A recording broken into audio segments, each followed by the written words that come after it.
सभी को सादर जय श्री राम, जय श्री श्याम। आज श्याम बाबा का कीर्तन हुआ और बाबा के कीर्तन के साथ साथ विश्व गुरु भारत न्यास का उद्घाटन हुआ। दिल्ली इंद्रप्रस्थ रोहिणी के कुछ वरिष्ठ समाज सेवियों के माध्यम से। और इस विश्व गुरु भारत न्यास का एक ही उद्देश्य है कि समाज में फैली जो कुरीतियां हैं उनसे बचा जाए और उनको दूर भगाने का प्रयास किया जाए।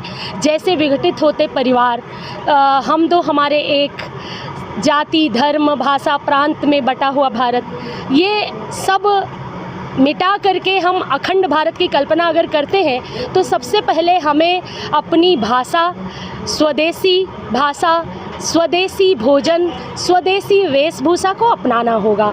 और मैं विश्व गुरु भारत न्यास के माध्यम से स्कूलों में, कॉलेजों में, हॉस्टल्स में जाऊंगी, छोटी बच्चियों से, बेटियों से, बेटों से मिलूंगी, उनको बौद्धिक देने के माध्यम से परिवारों से संपर्क करके, परिवार भी बहुत सारे आगे आ रहे हैं, साथ दे रहे हैं, क्योंकि सभी चाहते हैं कि हमारे बच्चों में संस्कार आए, बच्चे स्वावलंबी बने, बच्चे भारत का भविष्य है।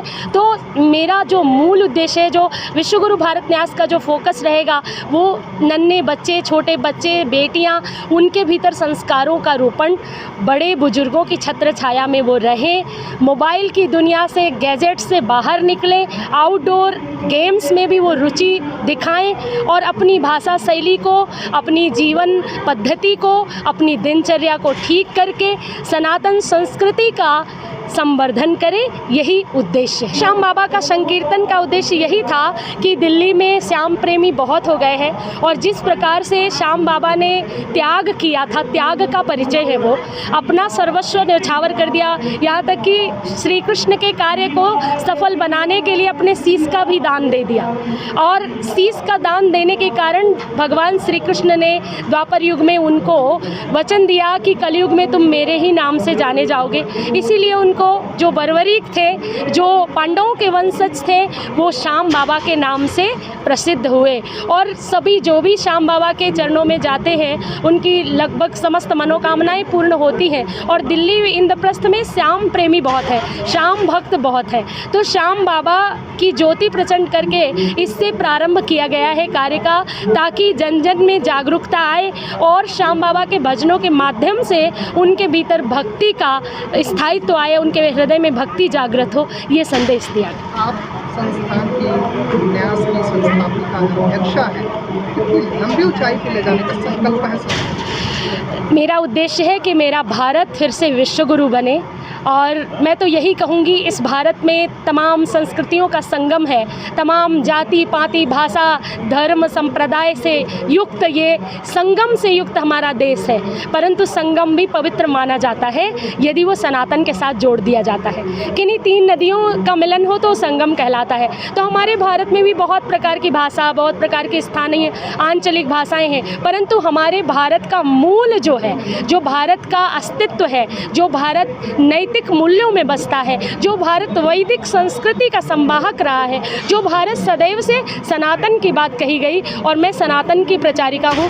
मैं हमेशा यही कहती हूँ कि बाकी इबादत करना, मोहब्बत करना, पूजा करना अलग अलग हो सकता है और पूजा अपने ईश्वर की करने का तरीका अलग हो सकता है, लेकिन रास्ते चाहे कोई भी हो, सब एक ही जगह जाते हैं। इसीलिए मैं हमेशा कहती हूँ कि एक ज्योत है सब दीपों में, सारे जग का नूर एक है। सच तो ये है, इस दुनिया का हाकिम और हजूर एक है, एक वाहिगुरु, एक परमेश्वर, कृष्ण और श्री राम एक है। नाम भले ही अलग अलग हो, भक्तों के भगवान एक है। नाम रूप की बात छोड़ दो, इंसानों की जात एक है, दिल से दिल के तार जोड़ लो, सीधी सच्ची बात एक है। तो मेरा मूल उद्देश्य यही है कि मेरा सनातन आगे जाए और हमारा भारत विश्व गुरु बने, जिसकी प्रार्थना हुआ करती थी, सर्वे भवन्तु सुखिनः, सर्वे सन्तु निरामया, सर्वे भद्राणि पश्यन्तु मा कश्चित् दुःख भाग् भवेत्। हम सनातन की संतानें गढ़ें, हम सनातन की संस्कृति के संवाहक बने और वो सर्वे भवन्तु सुखिनः के गीत फिर से गाए जाएं।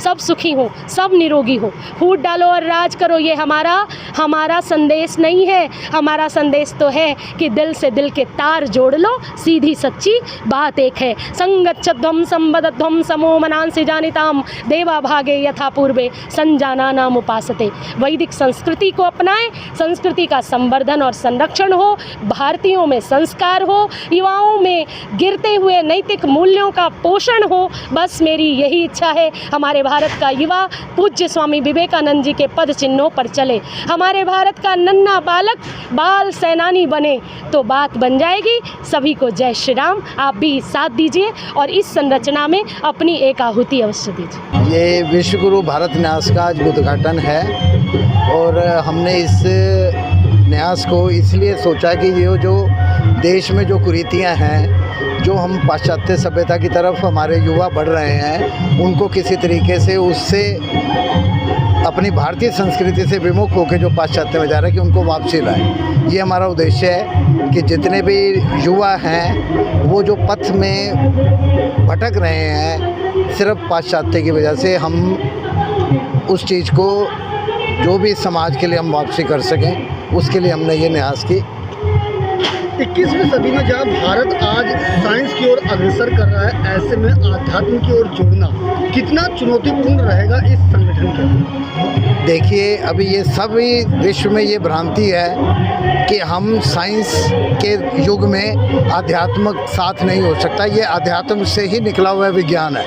अगर आज हम एक छोटा सा एग्जाम्पल देते हैं, एक उदाहरण है कि अगर हम ये कहते हैं कि हमारे अंदर आत्मा है, लेकिन उस आत्मा को आज की युवा पीढ़ी कहते हैं कि नहीं ऐसा कुछ नहीं है, लेकिन उसी चीज़ को हम ये कहते हैं कि आत्मा अजर अमर है तो वो नहीं मानते। लेकिन उसको हम साइंस के तौर पे कह रहे हैं कि एनर्जी जो है वो डिस्ट्रॉय नहीं होती है, कभी ख़त्म नहीं होती है, तो उसको वो सबमिट करता है। तो वही हमारी अध्यात्म में, हमारे पुराने वेदों में ये चीज़ है। उसी को अगर हम विज्ञान के साथ ही जोड़ के, हमारा ऐसा कोई उद्देश्य नहीं है कि हमने मोबाइल या जो भी आज साइंस तरक्की कर रहा है तो उससे विमुख होकर हम अध्यात्म में जाना है। हमने विज्ञान के साथ अध्यात्म को जोड़ के इस भारत को विश्व गुरु की तरफ लेके जाना है और विश्व गुरु बनाने का हमने संकल्प लिया।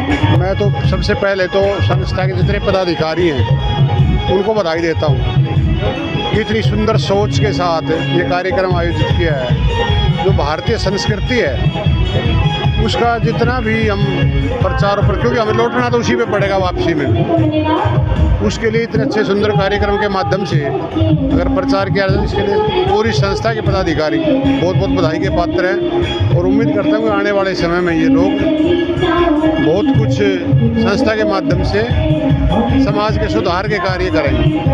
जहाँ एक तरफ इतने सुंदर सुंदर धार्मिक आयोजन हो रहे हैं, आवाज़ नहीं आ रही, जहाँ एक तरफ इतने सुंदर सुंदर धार्मिक आयोजन हो रहे हैं, वहाँ देश में लोग धर्म के नाम पे एक दूसरे पे आरोप प्रत्यारोप लगा रहे हैं। इस बारे में क्या कहेंगे?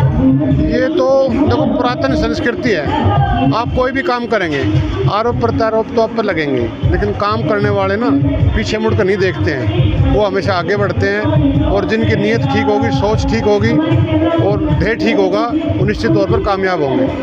विश्व गुरु भारत न्यास के सभी ट्रस्टियों को कितनी बधाई है? आवाज़ कम आ रही है। सभी पदाधिकारियों को किस तरीके से धन्यवाद का पात्र बताएंगे आज के इस कार्यक्रम में? ये बताएंगे कि सबसे अच्छी बात तो है कि उन्होंने इस विषय पे सोचा, इकट्ठे बैठे होंगे, सोच सबकी एक जैसी सोच है तभी तो एक संस्था बनती है। और सब ने अपने व्यूज़ दिए होंगे, विचार दिए होंगे, और मुझे लगता है निश्चित तौर पर उसमें सभी विद्वान साथी हैं जिन्होंने इस प्रकार का सोच के और ये कार्यक्रम आयोजित किया और आगे बढ़ने का विषय में सोचा है। आज हमने इसका उद्घाटन किया है विश्व गुरु भारत न्यास का। तो उसमें जो संस्थापका अध्यक्ष हैं हमारी समाहिता दीदी, जो कि वृंदावन से हैं, और उन्होंने आज हम सबको साथ लेके इसका उद्घाटन किया है। किस विजन से इसकी शुरुआत की जा रही है और क्या आगे की योजना है? इसमें सबसे बड़ा जो कारण उन्होंने लिया है, जो भारतीय संस्कृति को लोग भूलते जा रहे हैं, अपने बच्चे सारे पारिवारिक भाषा सारी भूल गए हैं, कोई भी किसी भी तरीके से अपना रहा है अपनी भाषा, अपना सारे संस्कार, तो उन्हें फिर अपनी पुरातन संस्कृति याद कराने के लिए इसका हमने आज उद्घाटन किया है। हम इसमें लगभग 8 ट्रस्टी शुरू से बने हैं और आगे और ट्रस्टी जोड़ेंगे, अच्छे अच्छे लोगों के साथ जोड़ के इसको एक पूरे भारतवर्ष में फैलाने की योजना है। और वो ही प्राणा कि अपना जो भारतवर्ष है फिर विश्व गुरु बने। पहले भी था, अब भी है और आगे रहेगा। कहते हैं युवा वर्ग जो है वो भारत का भविष्य है। बिल्कुल। युवाओं और महिलाओं को किस तरीके से इसमें जोड़ने का काम किया जाए? इसमें आप देख ही रहे हैं कि जब साध्वी जी खुद महिला हैं तो उनके साथ और बहुत महिलाएं जुड़ी हैं। आज के कार्यक्रम में आपने देखा है कि महिलाएं ज़्यादा हैं और युवा तो कितने ही लोग आए हैं, युवा युवतियां दोनों आए हैं, तो बिल्कुल साथ देने के लिए तैयार हैं। और निश्चित रूप से हम इस तरीके से काम करेंगे कि भारतवर्ष को विश्व गुरु बना सकें। हमारा ये न्यास बनाने का उद्देश्य ये है, हम अपने बच्चों को हम अपनी संस्कृति, सभ्यता, अपने पूर्वजों के जो कार्य हैं उनको दोबारा से स्मरण कराएं, उनको याद दिलाएं। अब तक जो हमारी शिक्षा प्रणाली रही उसमें हमारे बच्चों को वो सब शिक्षा नहीं मिली कि विश्व गुरु भारत न्यास ने ये प्रण किया है कि हम सभी स्कूलों में बच्चे जो 5वीं कक्षा, 6ठी कक्षा या 5 क्लास से ऊपर 7-8 क्लास तक के बच्चों को समझाएंगे, बतलाएंगे कैसा हमारा चरित्र होना चाहिए। सबसे पहले प्रथम हमारा राष्ट्र होना चाहिए, राष्ट्रभक्ति होनी चाहिए, बाद में फिर अपना समाज होना चाहिए और उसके बाद अपना परिवार। इसका दिन प्रतिदिन कार्य कम होता जा रहा है और हम भौतिकता की ओर हमारे बच्चे बढ़ रहे हैं। इसमें केवल बच्चों का दोष नहीं है, हम भी माता पिता उनको इतना समय नहीं देते। पहले दादा दादी, बाबा, नाना नानी, ये कहानी के माध्यम से हमारे बच्चों को शिक्षा मिलती थी, लेकिन एकल परिवार होने की वजह से ये धीरे धीरे कम होता जा रहा है। तो हमने ये न्यास बनाने का इसी उद्देश्य से न्यास बना रहे हैं और प्रमुख लोगों का सहयोग लेकर हम इसको आगे बढ़ाएंगे। भारत एक करवट ले रहा है, अब करवट किस कदर की ओर लेगा, किस तरफ लेगा, इसके लिए एक जो धर्म को बढ़ाने के लिए और धार्मिक व्यवस्थाओं को और अपनी तरीके से नियमित करने के लिए जो प्रावधान बनाने हैं या जो बनाए गए हुए हैं उनको आगे ले जाने के लिए एक धार्मिक संगठन की स्थापना हो रही है। और आप देखिए कि इसके लोगों के अंदर विवेकानंद जी की फ़ोटो है। जब विवेकानंद जी की फ़ोटो है तो आप उसको, उस चेहरे को देख के समझिए कि जब तक ये देश, भारत माता अपने परम पैरों पर नहीं पहुंच जाती है तब तक हम चलते रहेंगे और चलते रहेंगे। एक तरफ धार्मिक आयोजन भरमार है, वहीं दूसरी ओर चुनाव निकट आते ही देश में अलग अलग प्रकार की चीजें चल रही, क्या कहना चाहेंगे संदर्भ? चुनावी मौसम है, जब मौसम आता है बरसात का तो कुछ मेढक भी कूदते हैं, फांदते हैं, हिरन भी करवट बदलता है और भी बड़े बड़े पक्षी बाहर को विचरण करते हैं। तो चुनावी मौसम है, कुछ तो होगा ही। और ये जो संगठन की जो पूजा है, ये पूजाएं हमारी धार्मिक व्यवस्थाएं हमेशा रही हैं, कोई चुनाव हो या ना हो। आप देखिए दिल्ली का तो जैसे ही 15 अगस्त पार होता है और 26 जनवरी तक हर दिन कोई ना कोई त्यौहार है और इसी के कारण दिल्ली को दिल वालों के कहते हैं। और इस धार्मिक व्यवस्थाओं को हमने रोहिणी, पीतमपुरा और पूरे दिल्ली में देखा है। भारत न्यास संस्था का आज स्थापना की गई है। यह संस्था युवाओं को जागरूक करने के लिए और अपनी देश की संस्कृति और संस्कारों को समझने के लिए स्थापित की जा रही है। सो आप सब इसमें हमारा सहयोग करें। धन्यवाद।